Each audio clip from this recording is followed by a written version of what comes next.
I'll be talking about optimal online discrepancy minimization. This is a joint work of Jana Kulkarni and Thomas Rotwas. We studied the following game.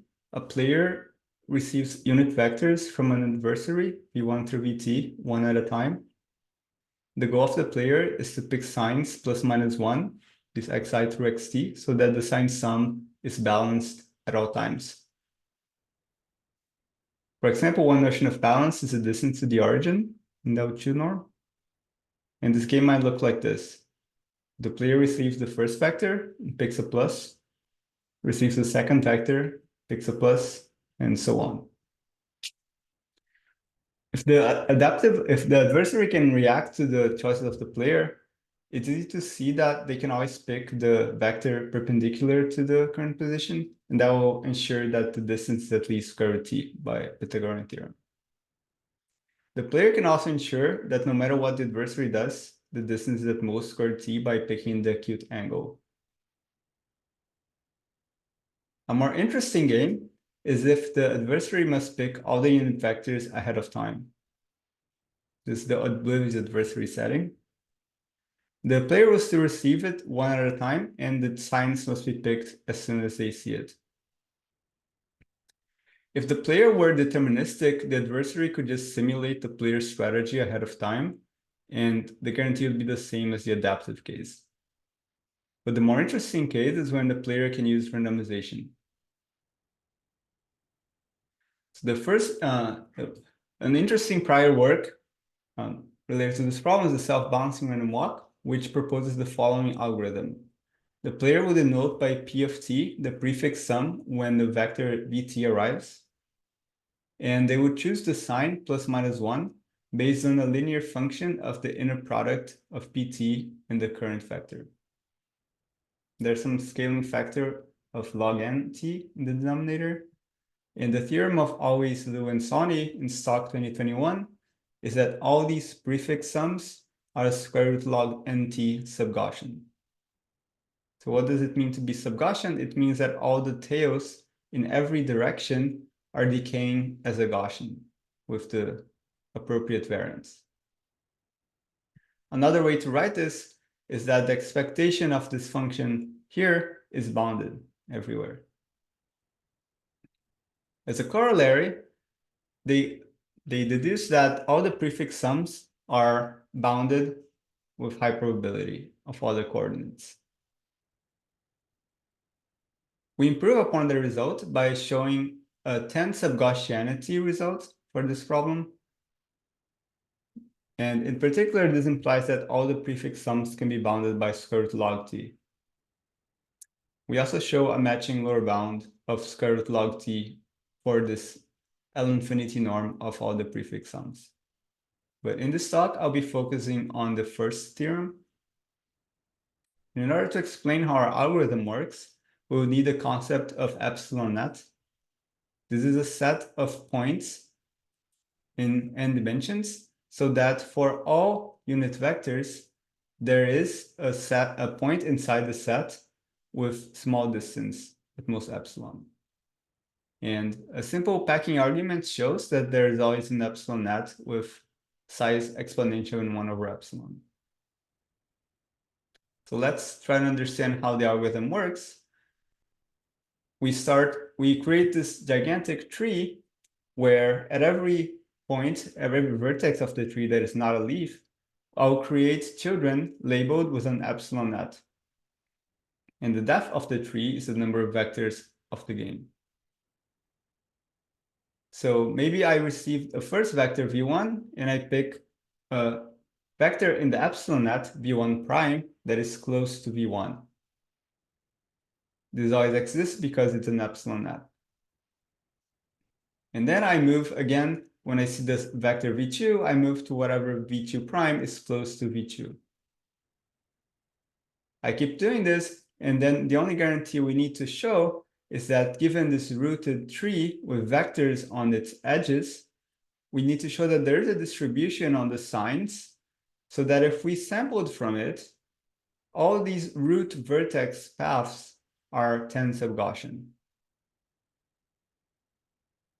In order to prove this theorem, we rely on some convex geometric tools of Banachnik.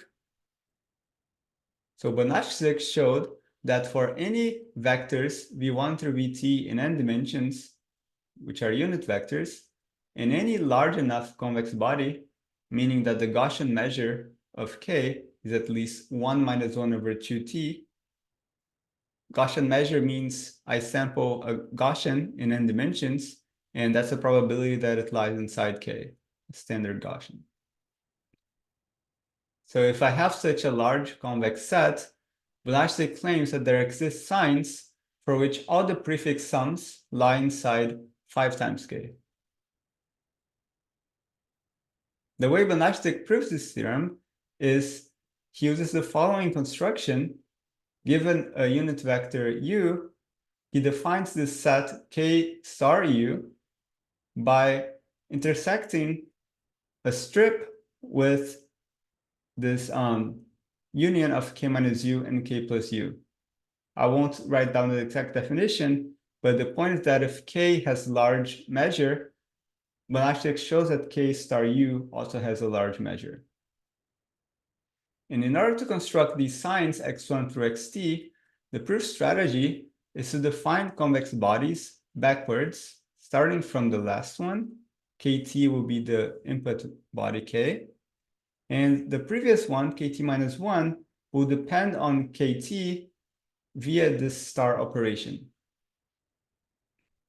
So what Banachnik showed is that by induction, all these convex sets are still large until the k1 still has Gaussian measure at least 1/2. And from there, you can find signs x1 through xt forwards. So this is not an online algorithm. It requires knowing all the vectors ahead of time in order to construct these convex bodies backwards first. So what we showed is an extension of Banachnik's result for trees. So here I have a rooted tree with vectors on the edges, and I have a large enough convex body. Then there are signs so that for every root vertex path, this sign sum is inside 5 times k for all the vertices. And the proof strategy is similar to Banachnik's proof, except we change the definition of the bodies a little bit. We just have to intersect over all the children of a vertex. Now let's see why this is useful. In order to construct the distribution that we need for our online algorithm, we can apply the following strategy. Given a tree, we can duplicate its edges several times. So we create for every edge n copies of the edge. So here I just created 2 copies, but I could have created more of them. And the strategy is we will find a coloring which is guaranteed by the Banachnik type theorem, and we'll sample one of these random clones uniformly at random. Now, in order to use Banachnik's theorem, we need to define some appropriate convex body that encompasses the idea of sub-Gaussianity and show that it has large Gaussian measure.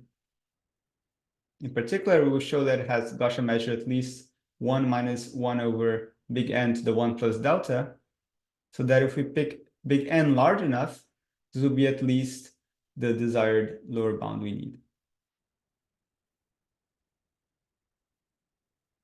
In order to do this, we define this convex body K, which is exactly what we require, meaning we sample one of these N numbers, and this random variable needs to be C sub Gaussian, or some constant C. And then we need to show that this has large Gaussian measure.